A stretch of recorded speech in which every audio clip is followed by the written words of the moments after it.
It's 3 o'clock in the afternoon. Whose idea was this? We have a product leak.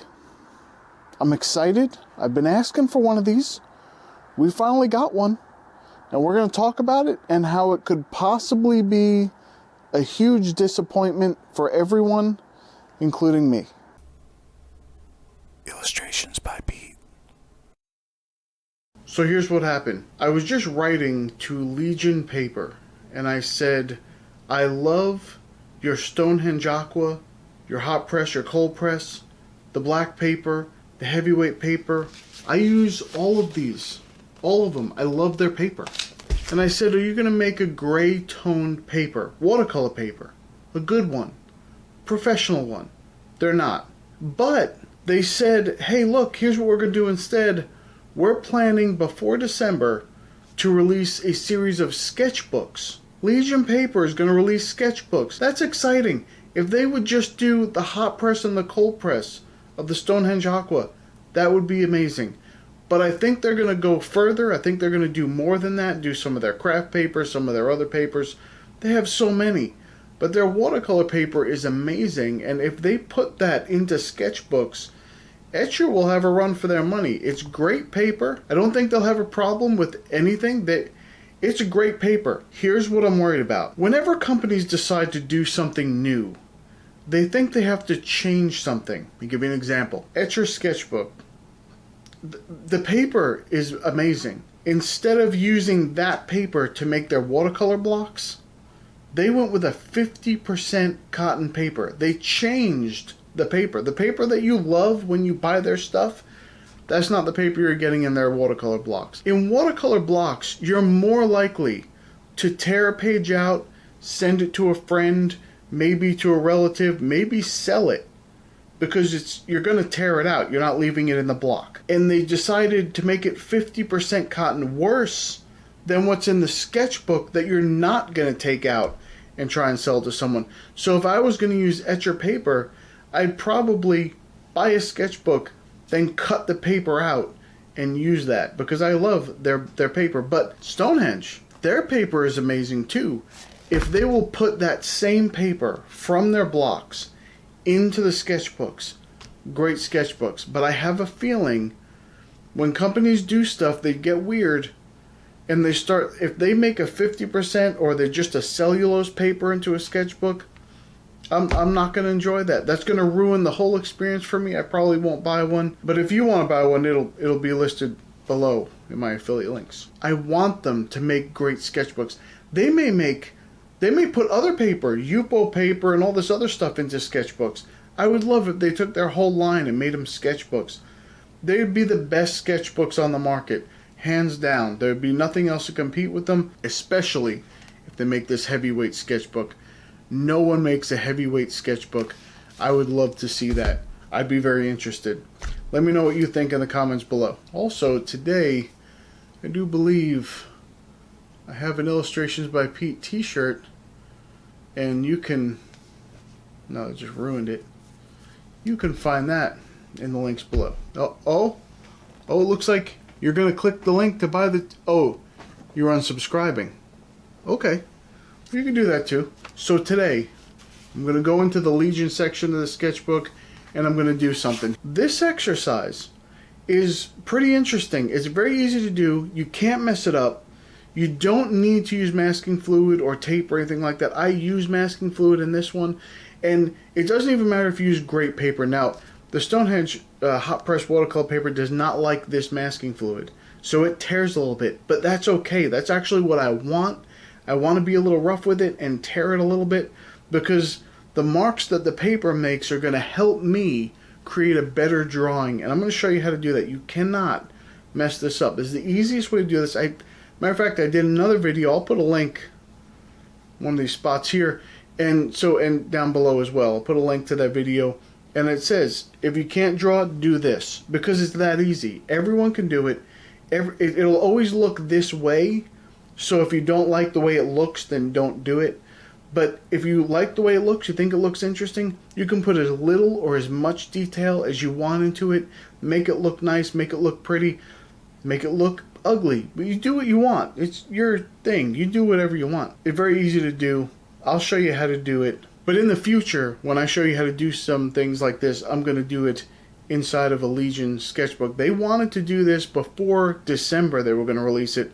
Right now, the world is stupid. So they probably have some issues with supplies and they can't get them out, and the distribution avenues have been blocked and all this other stuff. So I'm expecting it next year. Maybe they'll still get them out before Christmas. That would be great. I would love to see that. But at least maybe next year, if we can see those Stonehenge sketchbooks, that would be amazing. I'd love to see them come out before the end of the year or next year. I don't care. Just bring them to me.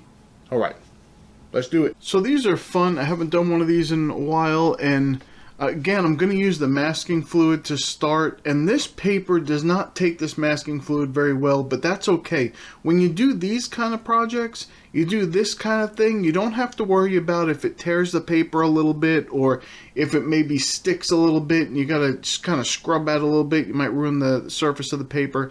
That's okay, because you'll see when I put the watercolor down, it will actually create these little harsh areas, and you'll notice where it tore the paper a little bit and where it was very harsh on the paper and the paper couldn't hold it up. That's okay, because what I want to do is use those spots in the drawing part, in the painting part, and they just accentuate more areas for me to fill in. And usually I put a lot more detail in these, but this one, there was just so much going on that I really left a lot of the details out. There was just so much to add to. There's so much ink that I could put on there that I didn't need to create all these little pockets of detail. There was enough there. So I didn't really do that. I just let it go however it went, and I think it turned out pretty well. I enjoyed this one. I like the colors on it, but I kind of didn't. I wish I would have put a little bit more warm colors in there. I had mostly cool colors in there. I tried to have a warm background. It ended up looking a little bit cooler because I kind of toned it more to the red, and it was more of a light red, and that's what happened. But I like it. I think it came out okay, and these are fun, and I like to get those ideas out, and you don't have to think about what you're creating. You just put the stuff down, and then however the paint lies, you're just outlining it and putting in a little detail where you want, if you want. You don't have to, and that's fine. It's a fun project to do. I love doing these. I'm probably going to do another one of these soon because I like doing them that much. I like seeing what comes out and how it works. And you do not need to use the masking fluid on this. It just helps me a little bit with the composition. I like having the empty space. I like washing in a whole background and then taking the masking fluid off and seeing what I'm left with to fill in and how I want to fill it in. But you do not need to do that. You can just put down a background, or you don't need to even do a background. Just start putting color down on the paper, then use however the paint sits and whatever texture it creates, and use that to create your line work. And maybe you don't have a background, that's fine, or maybe you paint one in after. You can also do this with putting tape down. I know a lot of people like to use that washi tape stuff. I've never used that stuff before, but if you have any kind of artist tape or tape that you like to put down for your borders around the watercolor painting or anything like that, use that tape. Cut it into strips, cut it into shapes, however you want to do that, put it on there, and then go ahead and fill in the background just the same way. And I didn't do that in this one. Matter of fact, I don't even know if I've ever done that, but I would like to try that myself. So I may do another video where I do that kind of thing in there. But again, these are fun, and you can use, if you do use the masking fluid or the tape, you can use that more to develop your composition. So that's what I was doing in this one. I was trying to figure out my composition and how I wanted things to lay out on the paper, and that's where I put the masking fluid. Then I went back in and put in the paint, the background, the way that I wanted to, and then I filled in those details as I needed with once I took off the masking fluid. This is So this is almost like it's painting itself when you do something like this, because you're gonna go ahead and fill all that stuff in and then take off the masking fluid or take off the tape or whatever, maybe not even, just see how the paint settles in, and then put in some line work wherever you see lines. Just put the line work in. You can put texture down if you want to develop a little extra texture, which I usually do. This one I didn't do so much, but I usually do a little bit. And really, it develops itself. It's actually more interesting. I like doing these because I like seeing what develops that I didn't even plan to happen. And just say, oh, I see this now. And then I can fill in some details where I want to fill it in. And just like I say in every video, it doesn't really matter how it comes out. It just is something that you're experimenting with and you're seeing how it develops. And then you can take something that you really like and bring it into the next one. Or maybe there's something you did and the method that you used to create that thing, you say, oh, that's pretty cool. Or sometimes you're just doing it and you just it just makes you feel good because something happens that was unexpected. You say, I didn't even know that was going to happen, but there it is. And it was wonderful and I enjoyed it. And that's kind of what happened for me in this one. After I peeled up the masking fluid and the paper was torn underneath, when I went to paint in that area, there's a bunch of splotches and things that appeared. And it was more interesting to me because I said, oh, well, there are some extra lines. There's some detail I don't have to fill in. And I just followed those lines and put that together. And it was a surprise to me, but I liked the way that that turned out. As far as the rest of the painting here, I think it turned out rather well. For me, it was just a composition test. I always tend to do this where I put something down in the lower left and it goes up towards the upper right. And that's just maybe how I draw or how I do things because I'm right-handed or whatever the reason is. It's just how I see things, so I always end up doing something like that.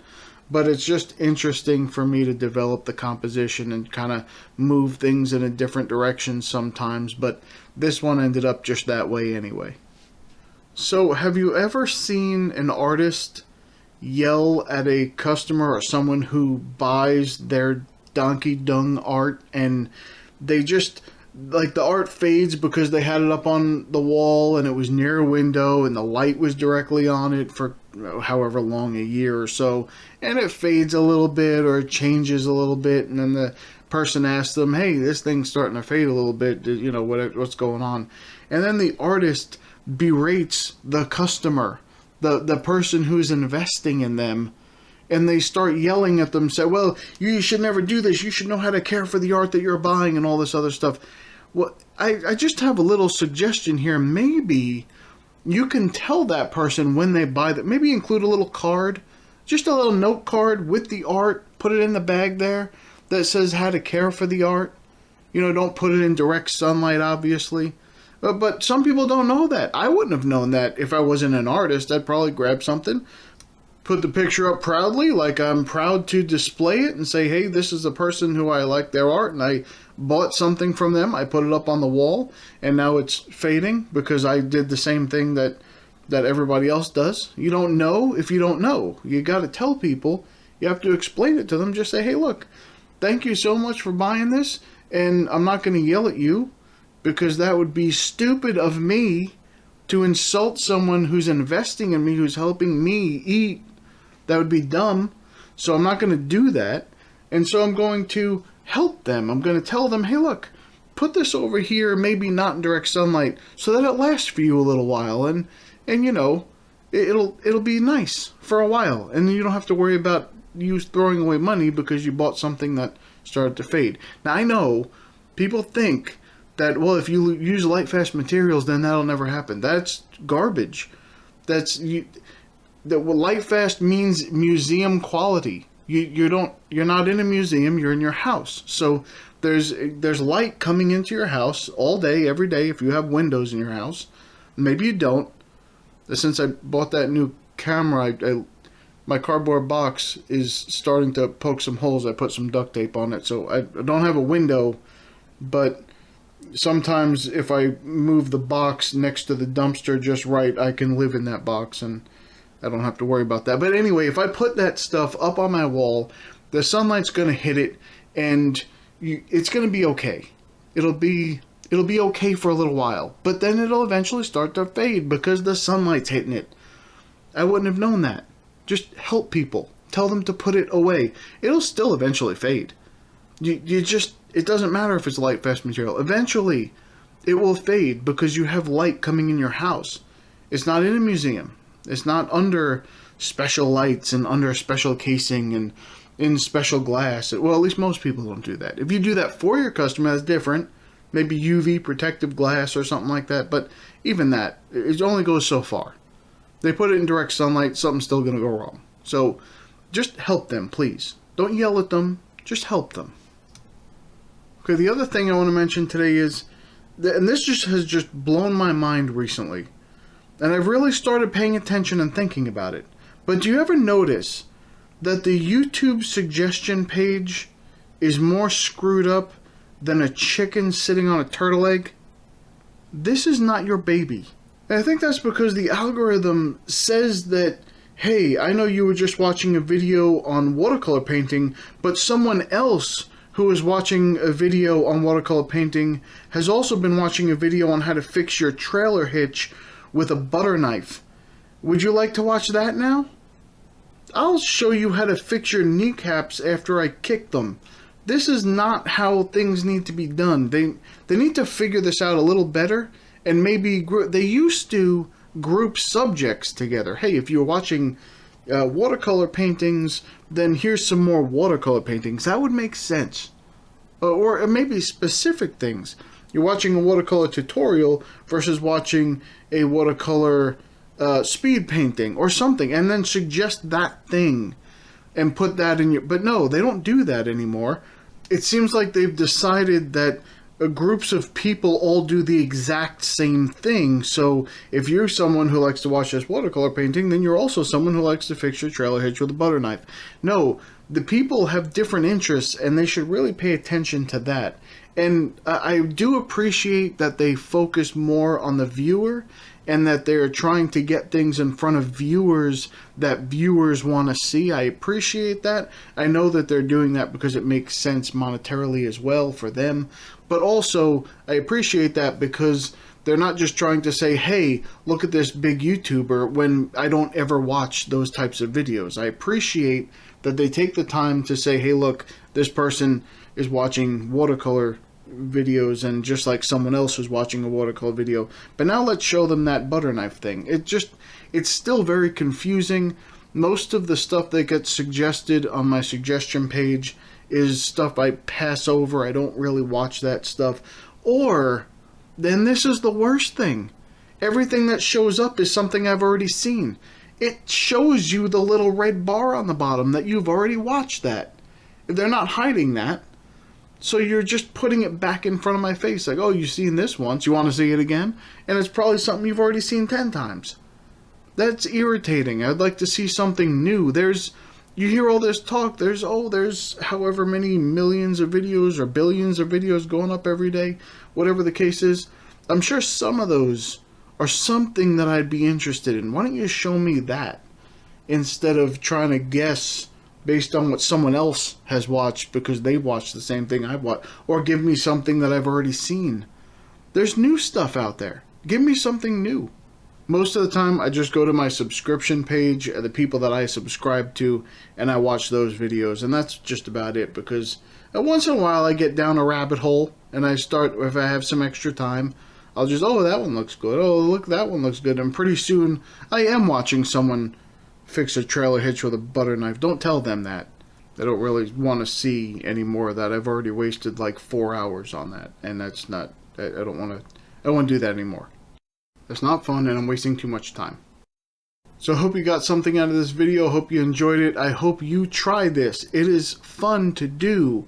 It's easy. You don't need any skill. Just put something on the page and then fill it in with ink, the shapes that appear. It's very nice. It's very easy. It's a wonderful thing to do. And I encourage everybody, just try it. Just trust me. It'll look okay. Well, if you think something like this looks okay, then it'll look okay. If you think this is interesting stuff, then you can do better than this. So go ahead and give it a shot. Anyway, all right, I'll see you in the next video.